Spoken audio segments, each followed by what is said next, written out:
There is an open debate in the tennis world about the greatest season in tennis history. Many say it was during prime Rogers' era in 2006 or 2007. Some say it's Djokovic's 2011 season, but little significance is given to the greatest comeback season of all time.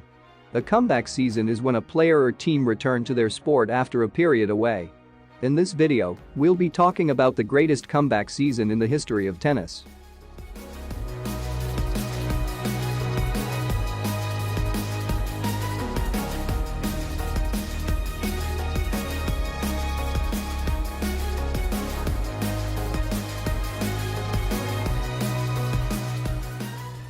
The biggest shock of 2012 was Rafa Nadal's round 2 exit from the Wimbledon, which was followed by his 7 months gap from the tour. The problem in the knee started early in the year when he was seen playing with strapping on his knees at the Australian Open. He withdrew from Miami Open semi-final as well as the hard court season, taking its toll on his weak spot once again.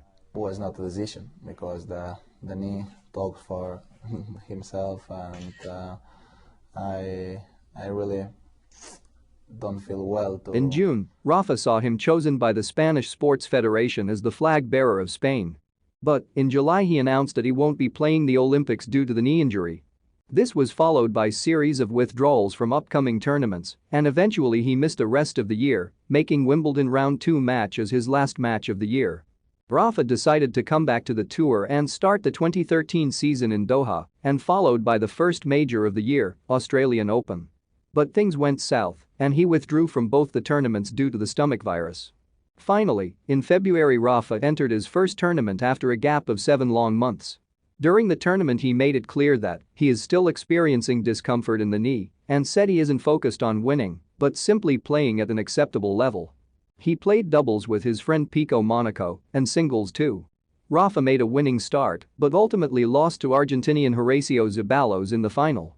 He then went to Brazil to play his second tournament, where he defeated 3 Argentinians on the trot to the title. He beat David Nalbandian in the final. And with that won his first title since winning the French Open in 2012. Rafa then traveled to Mexico to play in Acapulco Open, a title he won way back in 2005. He again beat 3 Argentinian players on the trot in round 1, round 2 and quarterfinal, taking his tally to 6 straight wins over Argentinian players in last 6 matches. Rafa defeated compatriot Almagro in the semi-final and played one of the most one-sided final in tournament's history when he beat David Ferrer in the final, who was the 3 times defending champion at the tournament.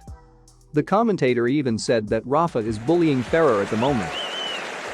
And right from the get-go, Kevin, you see Nadal bullying Ferrer all over the court.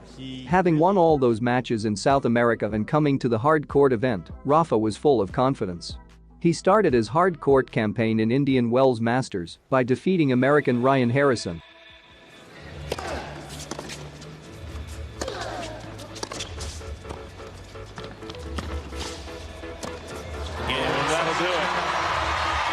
Followed by a tough match against Ernest Gulbis of Latvia.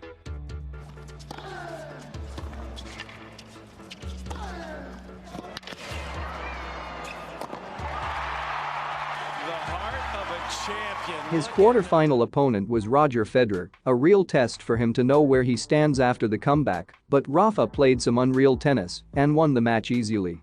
He faced Czech Republic's Tomas Berdych in the semi-final and won it in straight sets. In the final match, Rafa was trailing by a set and a break, but somehow, as only he can, managed to clinch the second set, and an early break in the final set saw Rafa winning his 3rd Indian Wells Masters title. He laid down a marker at Indian Wells that he's not finished and there's more to come.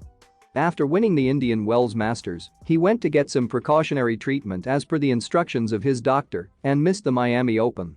His return on the European clay swing didn't go well as he'd like to. He lost in the final of one of his favorite tournament, Monte Carlo, of which he was the 8 times defending champion.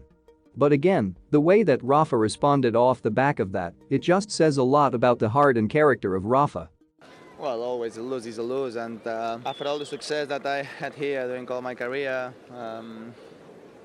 someday must arrive that day, and I lost today against a big champion like Novak. He played amazing, so just congratulations to him, and I am very happy.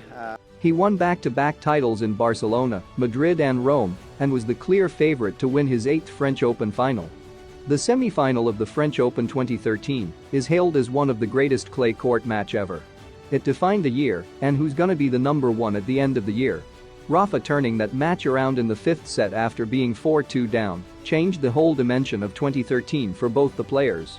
There were lots of twists and turns in it. The character of Rafa to never ever give up till that last ball is finished won him that match. In the final, Rafa defeated his compatriot David Ferrer to capture his 8th Roland Garros title and a winning streak which was already remarkable. He took it to an added dimension of brilliance. 15 days after securing his 8th French Open title, Rafa traveled to London to play in the Wimbledon, where he played the last match of his 2012 season. Rafa has always been vulnerable on grass when he's fit, let alone when he's injured. He didn't play any follow-up tournament before the championships, which saw him exiting from the first round at a major for the very first time in his career. After that incredible run through the season, at some point he's only human. Many people thought that his best tennis is over for the season, and he'll be very disappointed after that loss in Wimbledon and will find it difficult to pick himself back up again. But there's so many deep levels tennis greats like him dig into to find their best tennis again. With all the motivation, he traveled to North America for the USA swing. He not only won the Montreal Masters, he also triumphed in Cincinnati. It was the first time he won back-to-back hard court Masters 1000 title in USA. That gave him big confidence going into the last Grand Slam of the year, the US Open. Going into the US Open, Rafa was the favorite as he won the US Master Series. He was on a mission to win another major title, so 13 in 2013 was possible. After defeating Richard Gasquet in straight sets in the semi-final, Rafa faced an in-form Djokovic in the final. This was Djokovic's 4th straight US Open final, and he had beaten Rafa previously in 2011. The final had it all. Rafa took the first set, Novak bounced back in the second to level the match. Things were going south for Rafa as he was down an early break in the 3rd set but managed to break Novak's serve, but he was down love 40 in the 9th game, but somehow, only as he can, hold his serve and in the next game broke Djokovic's serve to take the set. Djokovic had 2 chances to break Rafa's serve early in the 4th set, but he couldn't grab it, but Rafa did break his serve twice and took the set 6-1, thus capturing his 2nd major of the year and his 13th overall.